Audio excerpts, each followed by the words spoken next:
Softball 605, and we're here with Karin and Douglas Beckering, a family that umps together, right? We do. Yep. So Karin, how long have you guys been umpiring? I know he's been doing it for close to 25 years. I've probably close to 20. So what made you decide to become a softball official? I watched him.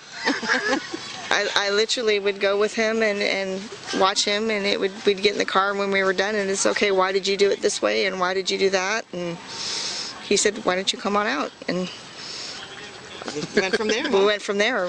And that's really good to have somebody that you can ask those kind of questions about, because it's much more than just learning the laws of the game and the rules, isn't it? Oh yes, definitely. So what made you decide to start officiating? Just extra income. And a good opportunity to be outside and make a little money and be around kids. It always keeps you young, doesn't it? It does. We do it for the kids. We have 2 children of our own. They're both grown, and they never really played ball, but we came out and this gave us a chance to be around other kids and have fun, and for us it is fun. Yeah. And now we were talking earlier about you were umpiring a 10U game. You know, as an umpire, obviously your role is much more than calling balls and strikes and outs and safes. What do you see as your primary purpose of being out there? If I can encourage these girls, if I see a good player, a girl that I know is a good player and I can see potential in her, I want to encourage her to continue. I've had a couple girls, a couple catchers over the weekend, very good young ladies, and I told them, I said, you have the makings of a very fine catcher if you stick with it and give it your all. You're very good at what you do. I had a young lady in league. She's a pitcher and a catcher. She plays both positions. And I told her the same thing. I said, you have the makings of either a very fine pitcher or catcher, depending on which one you stick with, but give it your all when you do. And her parents were so impressed we took a picture. That was nice. But I want to give them that encouragement because they don't always get it. You know, a lot of times coaches are yelling, parents can be yelling, and I want them to walk away with something positive. Yeah. Well, and you know, a lot of times for kids, they can hear good things from mom and dad and the coach and things that they're doing well, but sometimes having that neutral third party as an umpire telling them that they did a good job, that can really mean a lot to them, don't you think, Douglas? Oh yes, definitely. I mean, I've even on the field have seen them made a good play or a good hit and go, hey, good, good catch, and even if they've missed it, hey, good try, keep going after it. Yeah. It's just important to give them validation and support all the time, don't you think, Karin? All the time. All the time. These girls, some of them, they're not sure if they want to stay with it.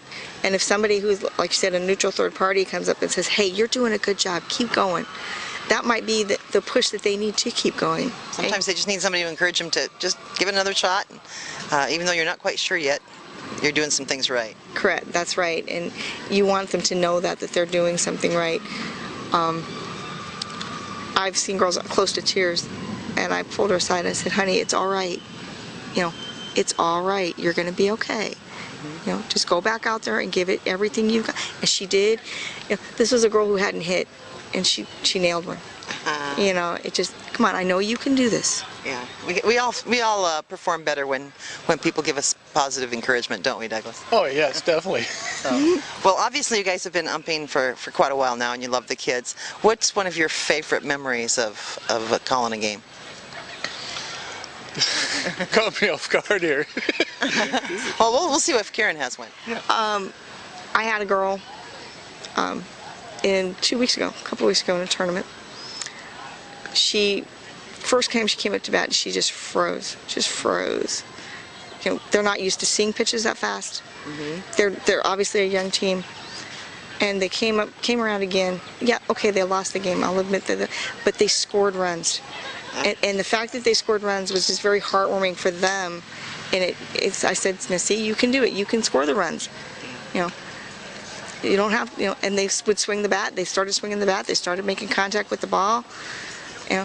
And it's like, oh wow, we can do this. We can hit this ball. Yeah, that's the same feeling I think a coach gets when they teach a kid something and they try it and it works.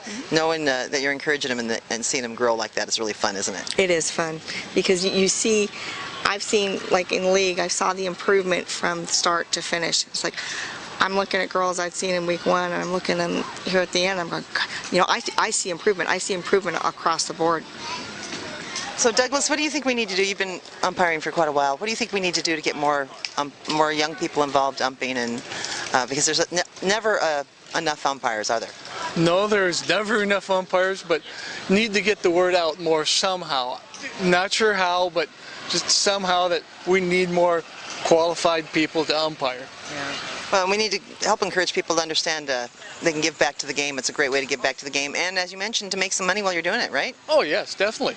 Some of these players that are out there that are going off to college would be a great way for them to make money for school too. Some of my best umpires, I have 4 young ladies that play on a Sioux Falls team. They were umpires. They were first-year umpires over at Dunham Park this year. Awesome. They were out, all of them. Well, actually, there were 5, 4 on one team and a 5th girl on another team. All of them outstanding.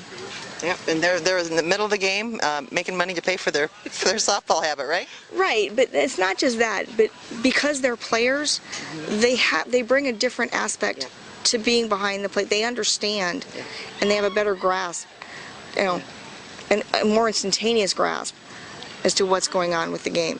And I think a lot of times the players really appreciate the fact that an umpire is also a player because they can relate to him more and maybe think that they understand more. They can. There's a better connection. It's not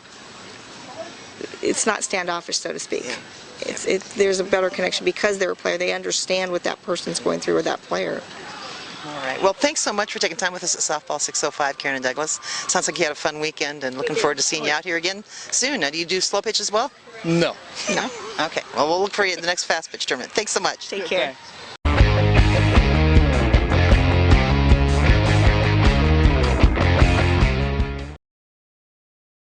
You've worked hard all year. I need you to bring it, dig down deep today. Because today, everybody plays. Everybody plays. Everybody plays. Everybody plays. Play. When we first learned to work together, it was through play. We learned social skills, give and take, freedom and teamwork through play. There's no age limit on play, no skill level required.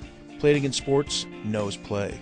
We buy and sell new and quality used sports and fitness equipment for less, so everybody can play.